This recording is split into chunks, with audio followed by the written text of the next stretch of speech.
Welcome. We will start with some basic questions and then go in detail. First question, what is the purpose of a 3-bucket trolley system in pharmaceutical clean rooms?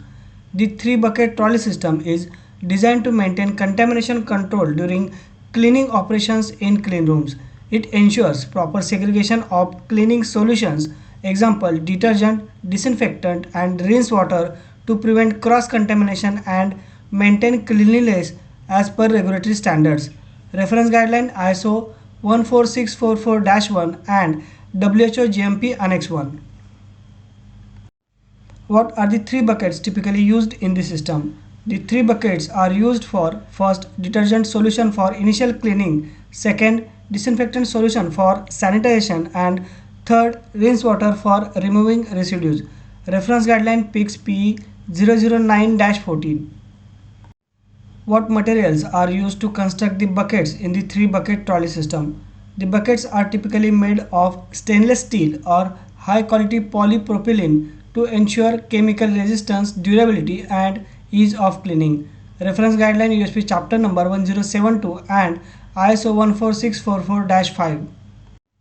How should the cleaning solutions be prepared and validated in a 3-bucket system? Cleaning solutions should be prepared according to the manufacturer's instructions and validated for efficacy.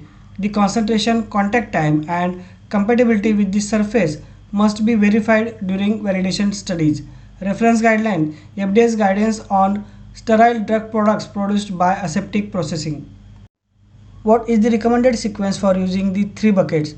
The recommended sequence is first detergent bucket for initial cleaning to remove dirt and debris, second rinse bucket to remove detergent residues and third disinfectant bucket for final sanitation. Reference PICS guideline. How often should the cleaning solutions in the bucket be replaced? Cleaning solutions should be replaced after each cleaning session or as per the validated frequency to ensure their effectiveness and prevent microbial growth. Reference guideline WHO GMP Annex 1 and UGMP Annex 1.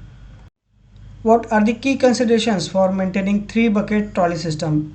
Key considerations include regular cleaning and sanitation of the trolley and buckets, proper storage of cleaning tools, example mops, wipes, validation of cleaning procedures and avoiding cross-contamination between buckets. Reference guideline ISO 14644-5.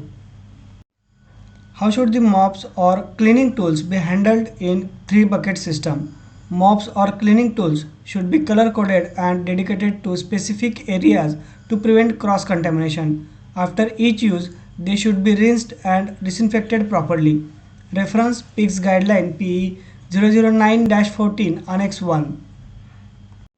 What is the risk of not using 3-bucket trolley system in clean rooms? Without a 3-bucket system, there is a high risk of cross-contamination, ineffective cleaning and microbial contamination which can compromise product quality and patient safety. Reference FDA's guidance on sterile drug products produced by aseptic processing. How should the 3-bucket trolley system be validated? The system should be validated by testing the efficacy of cleaning solutions, verifying the absence of cross-contamination and ensuring compliance with cleanroom classification standards. Example ISO 14644-1. Reference UGMP Annex 15. Very important question, how should the 3-bucket system be cleaned and maintained after use? After cleaning operations, empty and rinse all 3 buckets thoroughly. Clean the buckets with a suitable detergent solution followed by rinsing with purified water. Disinfect the buckets using 70% IPA solution. Clean the mop heads with fresh WFI until all dirt is removed, then disinfect them with 70% IPA solution. Store the cleaned equipment properly, covering them with a clean poly bag and labeled as cleaned. One more important question, are there specific guidelines for the sequence of cleaning different surfaces in the clean room using the 3-bucket system?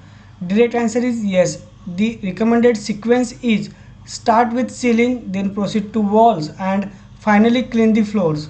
Within each surface category, clean from the cleanest area to the dirtiest, typically from top to bottom and from inside out.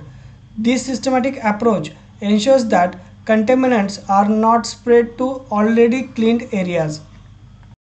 Don't forget to like, comment and share. Subscribe to channel for more videos related to our pharmaceutical industry.